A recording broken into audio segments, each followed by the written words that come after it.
जयंतीच्या निमित्तानं काळे महाराजांनी जी प्रवचन रूपी सेवा सादर केली, मला आमचे परमस्नेही बडक महाराजांना फोन करून सांगावं लागेल की तुम्ही ज्यांना इथं पाठवलं त्यांची प्रवचन सेवा अतिशय चांगली झाली, अतिशय सुंदर झाली।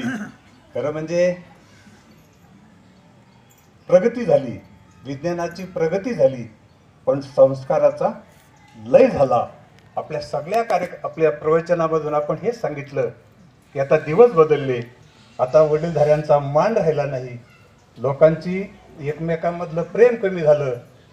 पण आता मी असं म्हणेल, इतिहासाची नेहमी पुनरावृत्ती होत असते। एक दिवस असा येईल आपल्या कर्तृत्वानं, संतांच्या सांगण्यानं, की पुन्हा आता या भारताला चांगले वैभवशाली दिवस येतील। मी युरोप खंडामध्ये 15 दिवस होतो।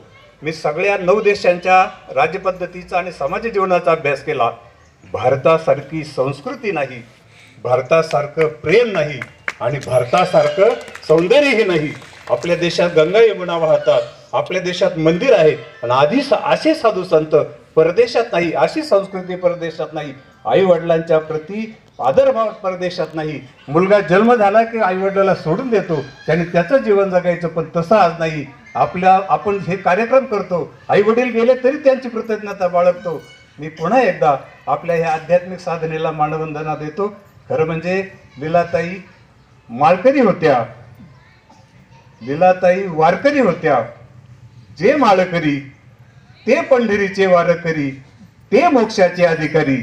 त्यामुळे लीलाताईंना मोक्ष मिळेलच। तुम्ही आम्ही श्रद्धांजली वाहिली आणि त्यांना मोक्ष मिळेल असापैकी मी मानणारा नाही।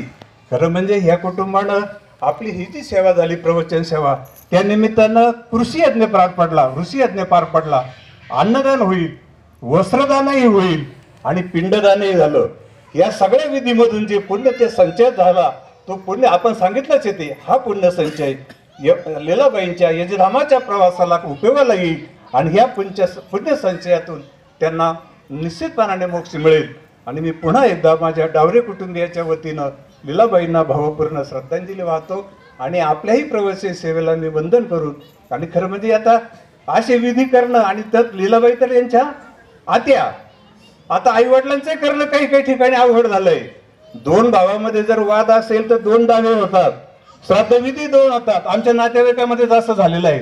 खरं म्हणजे यांच्या ह्या नात्याने आत्या असताना सुद्धा ह्या दोघा भावांनी इतका सुंदर हा कार्यक्रम केला। मी त्यांनाही धन्यवाद देतो आणि मी माझी थोडीशी लांबलेली श्रद्धांजली थांबवतो। धन्यवाद। यानंतर हा बाबा पंढरनाथ महाराज लांडगे हे या ठिकाणी उपस्थित आहेत, त्यांना विनंती करतो त्यांनी या ठिकाणी येऊन श्रद्धांजली अर्पण करावी।